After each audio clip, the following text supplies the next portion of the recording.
Well, hey everybody, how are you? Hope you're having an awesome week. It's a green market, so what's not awesome, right? Just got off a wonderful call with my mastermind group where we talked about tons of stuff. It was quite a debate, actually, but a lot of fun. And when we're talking about the nuances of selling covered calls in this market, it's always fun, especially when the market's going up. So let me share with you a couple of slides just so I could show you what's going on in the market. Here we go. Hopefully you can see that screen. There we go. Okay, cool. So this is what we have now. We have 4 green lights, which means we're in a green situation. Green situation in the market is basically like you have a tailwind, which means that that's the time to be invested in stocks, right? And so these are short-term primary trends that don't go like, 3 or 4 years. They go, a few weeks, basically. And the time to buy stocks is when you have a favorable market, because 70% of a stock's direction comes from the direction of the market. And so why not be in a stock, right? You've got the direction of the market giving you some odds, not a guarantee, but giving you some odds. All right, let's take a look at some of the big indexes. First of all, we have the NASDAQ. So you can see the NASDAQ filling in a bunch of gaps here and heading up for that 20204, trying to get up to 20,000 and eventually up to 2,204. It's only a percent higher than that, so it'll probably get there. The S&P 500, same kind of thing, hitting all-time highs or pretty close to hitting all-time highs right now. This market wants to go higher, it looks like to me. And there's a gap on this chart, which I always find interesting. The Dow has really bounced off the bottom, back up through the 50-day moving average, gapping up higher than that gap, and getting up to all-time highs. So this is going to be an interesting week coming up next week. The New York Stock Exchange, not quite there yet, but close to those all-time highs. Pretty cool. And then here we have the volatility index. This is the panic index. Panic is coming down. It was really high Monday. You could see it got up to 22. And now it's back down to whatever that is, 15 or something like that, which is under the moving average. This thing goes back and forth above and below the mean. And right now the panic index is off. So people are not panicking so much, even after that big scare we had from the DeepSeek news on Monday. All right. Gold shares, you can see gold is kind of hitting an all-time high, but there's not a huge amount of volume holding it up. Like there's not a lot of conviction, but gold is an inflationary play. So you have to keep that in mind. And is the market thinking that gold is going up because there's inflation? It seems like there's a correlation there. On the other hand, we have the dollar slash the treasuries, which are like the worst investment you could have made in the last 3 years, down like 50, 60%. But compared to some other stuff, I guess it's supposedly safe, but to me, a stock that goes down or an investment that goes down 50% in 3 years that's supposed to be the safest money out there is not a good investment. But okay, anyway, it's bouncing off the bottom. They're basically telling the Fed, hey, the market's saying, hey, Fed, we know that you think you're going to lower rates. You need to lower them faster. And so treasuries are going up, which means they're going to lower rates before too long. They had to have their little meeting this week and blah, blah, blah. But they're in a trouble. They don't know if they're going to raise rates or lower rates, but they don't have a choice. They have to lower rates and print more money. So that's what's going to happen. All right. Apple had numbers last night. It spiked up today. It came back down the other side. It's sitting around its 50-day moving average. I got to tell you, Apple looks like it wants to be strong, and it was strong going into numbers, but Apple looks to me like it wants to go to like 200. 196 is where there's a swing point on this chart. And I think it wants to go to some of these swing points and test them out. It says tested out almost to the penny, this 219 swing point. But like, I think these other ones are in play. And I think that 196 is in play. Certainly 200 may be in play if we have a lousy market. Right now we're green, so you're not going to see a lot of downside pressure. But you saw it going into the week before numbers. Who knows what Apple's doing? Tesla, we had numbers 2 days ago, and Tesla bounced off the 50-day moving average, hit about 420 today before it's starting to come around back down to the other side. But Tesla looks to me like it's got some good relative strength. See, the relative strength is nice and high there. So to me, it doesn't look like you have a lot to worry about. And even though their numbers were kind of crappy, the rest of the story is what's starting to play out with Tesla. Just like it did about 10 years ago, it was a story. They weren't making any money 10 years ago. Now they're making money, and there is the story again. So now you got a little double whammy. All right, Salesforce is CRM. CRM is an interesting stock. First of all, let's look at this beautiful lower left to upper right in the last few months. That's a great, that's what you want, right? We have a couple of gaps up on the chart. This last one got filled. This one's still open, this gap at 300. But this stock looks strong. It's back above its 50-day moving average on volume. It's got earnings in a couple of weeks, 4 weeks actually. These guys are embracing AI. This is a pretty strong stock, I think. It's just making a little cup with a handle there. The top of the handle is where you want to buy that. That's at about 367, something like that. Amazon is coming into numbers here next week, and it's hitting all-time highs. So, coming off that Christmas quarter, probably people spending a lot more money. Who knows? Amazon, nothing wrong with that.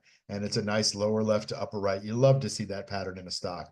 NVIDIA, though, is having a lot of trouble. So NVIDIA positioned themselves, everybody, with this, like, we're the best. We got the most expensive chips, and you're going to need them kind of thing.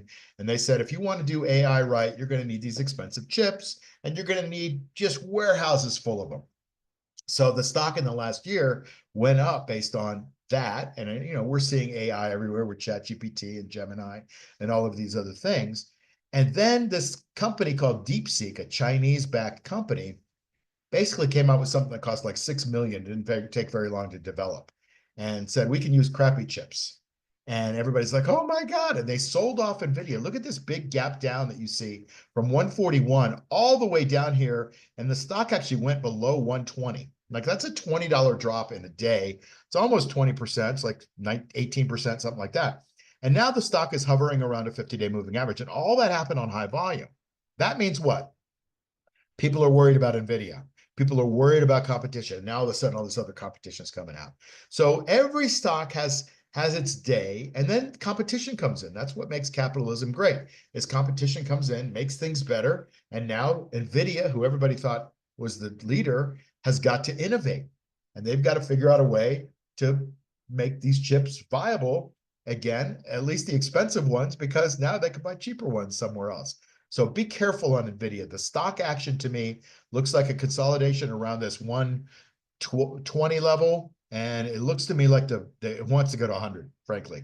So that's the way I read the chart. And if we get a lousy market, you're going to see that stock wanting to go back down, because right now there's a lot of people that are worried about holding that. MicroStrategy.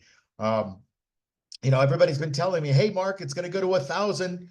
Yeah, and I kind of agree with you. I just don't know when it's going to go to 1,000, because my crystal ball's in the shop. So I don't know when it's going to go to 1,000. All I know is I sit there and buy MicroStrategy, and I sell calls against it, and I pick up a few percent a week. And that's what a lot of people, I'm teaching how to do that. And at the same time, I'm getting a lot of people that are like, well, it should go to 1,000, but it isn't going to 1,000. So if you just sit around and wait for it to go to 1,000 and not collect income on it, well, then you're just kind of wasting time. Like, what if it doesn't go to 1,000? What if it just stays here at 350 for a year? Like, if it stays flat, you could still be making 1, 2, 3% a week selling calls against it. Now, we have numbers coming up on the MicroStrategy in a week, and that could tell a whole different story. This is not a company that trades on earnings per se.